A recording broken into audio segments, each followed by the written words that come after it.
제가 제주 살면서 그때는 아름다운 줄 몰랐어요. 3년 전에 내려와서 살면서 제주가 아름답다라고 느끼고 제가 사산평화공원을 2번 다녀오면서 강정이 이래서는 안 되겠다 하는 것을 정말 마음으로 느끼기 시작했습니다. 아멘.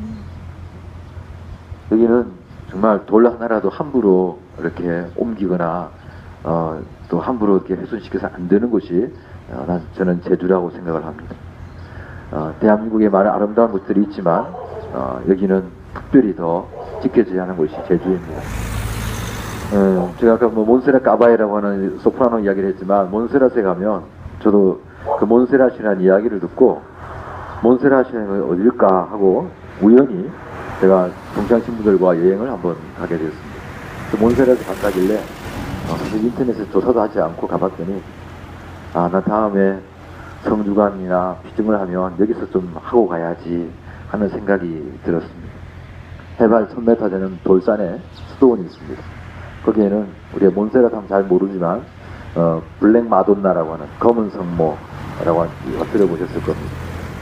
그곳에 성모님이 모셔져 있습니다. 한 1000년 전에 목동이 그 성모님을 우연히 발견을 합니다. 그래서 성모상을 가지고 주교님한테 가져갔더니 주교님이 이거 주기관에다 모셔놨겠죠. 근데 자고 일어났더니 성모상이 없어진 거예요. 그 어디 갔나고 봤더니 거기 다시 가 있는 거예요. 그래서 이거는 그냥 보통 일반 성모상이 아니다. 그래서 나중에 그곳에다가 이제 수도원을 짓게 됩니다. 거기에는 또 유명한 것이 세계 3대 소년 합창단이 있는데 우리 파리 소년 한번 있죠. 거기에도 아주 유명한 성가대가 있습니다. 한 50명에서 60명이 되는데 거기는 8살부터 13살 초등학교 정도 나이로 기숙사 생활을 합니다. 경쟁률은 거기 합창단에 들어가려고 그러면 한 50대 1에서 100대 1까지 경쟁률이 아주 셉니다. 그래서 월요일부터 금요일까지 수업하고 주말에는 집에 갔다가 다시 학교 와서 그래서 신앙과 또 성음악을 통해서 아이들을 교육을 하고 있습니다. 언제 한번 스페인 여행 가시면 그 아이들이 들려주는 성가 한번 꼭 들어보십시오.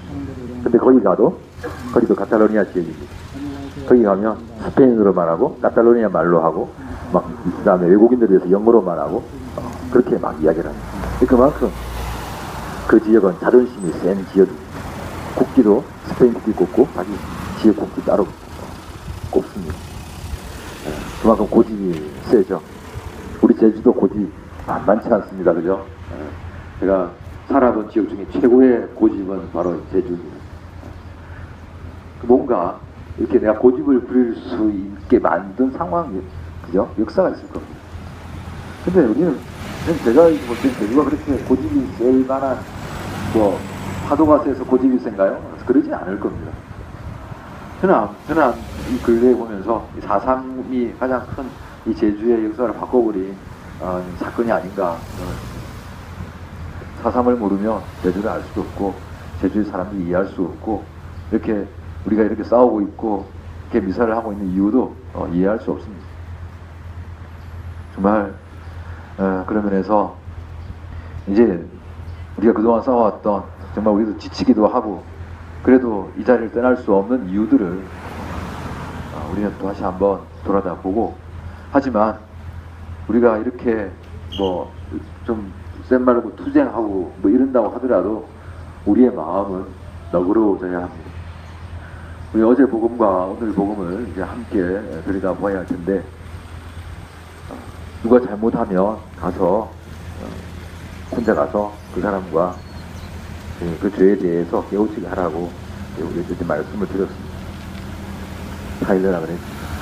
그래도 말 안 들으면 2-3명 데리고 가서 같이 가서 또 타일러라고 합니다. 그리고 와서 또 말 안 들으면 교회에 가서 인정합니다.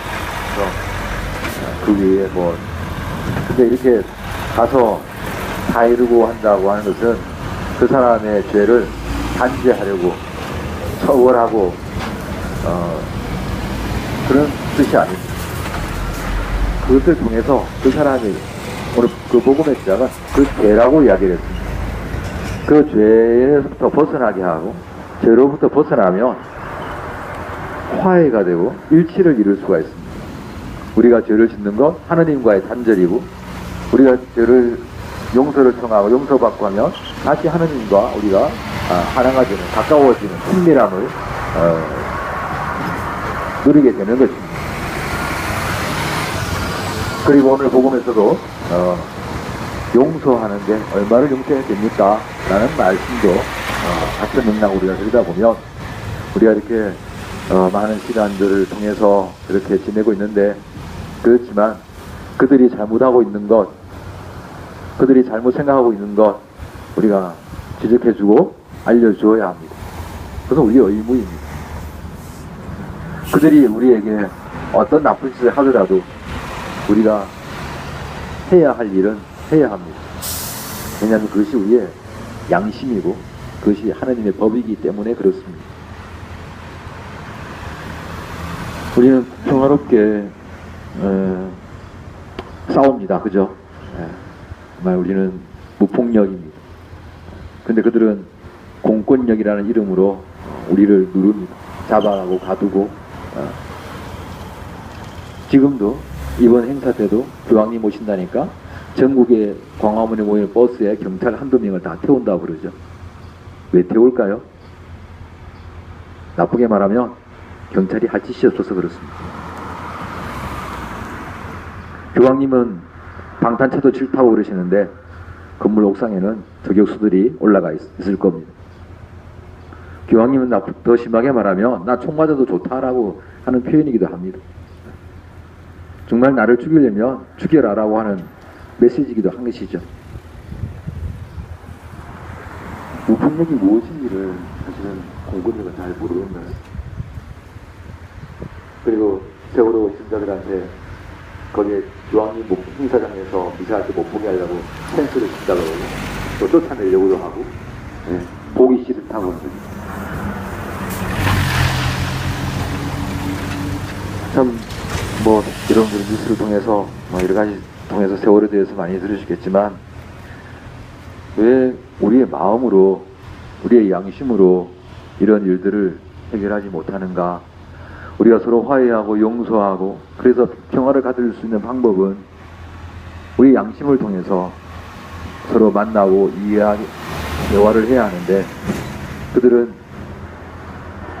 자신의 호주머니에 또 권력을 위해서 그래서 모른 척합니다. 했던 말도 아니다 그러고 해야 할 일도 뒤에 숨어버립니다. 그래서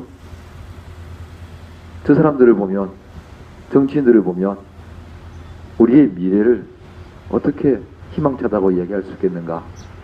우리의 서민들은 그러지 않는데, 국민들은 그러지 않는데 왜 그들은 양심도 없고 눈물도 없는가 하는 생각들을 하게 됩니다. 주님은 우리가 할 수 있는 7번쯤 하면 우리가 많이 했다고, 한국 사람들은 3-4번이면 되는데 그들에게는 7번이라는 이 숫자가 꽤 긴 시간입니다.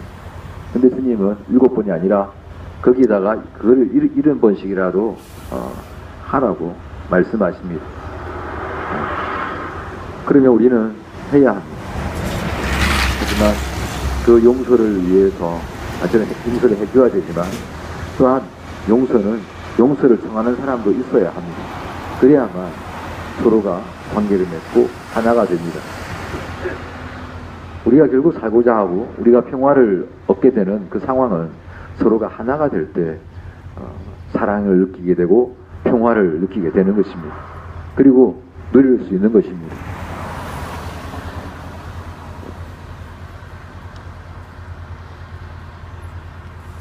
우리에겐 주님이 계시고 또 그 주님의 자비로 살아가고, 우리가 자비를 입은 우리들은 또한 그 자비를 이웃들에게 나누어 주고 또 실천해야 합니다. 우리가 힘들고 또 지쳐서 넘어지고 쓰러지더라도 우리는 다시 한번 주님을 바라보고 모시고 그 말씀을 기억하면서 또 힘을 내고, 또 우리를 올가매는 그 힘에 대해서 우리는 그 사랑과 평화와 정의로 또 우리의 양심으로 싸워 나가도록 합시다. 아멘. 잠시 묵상하시겠습니다.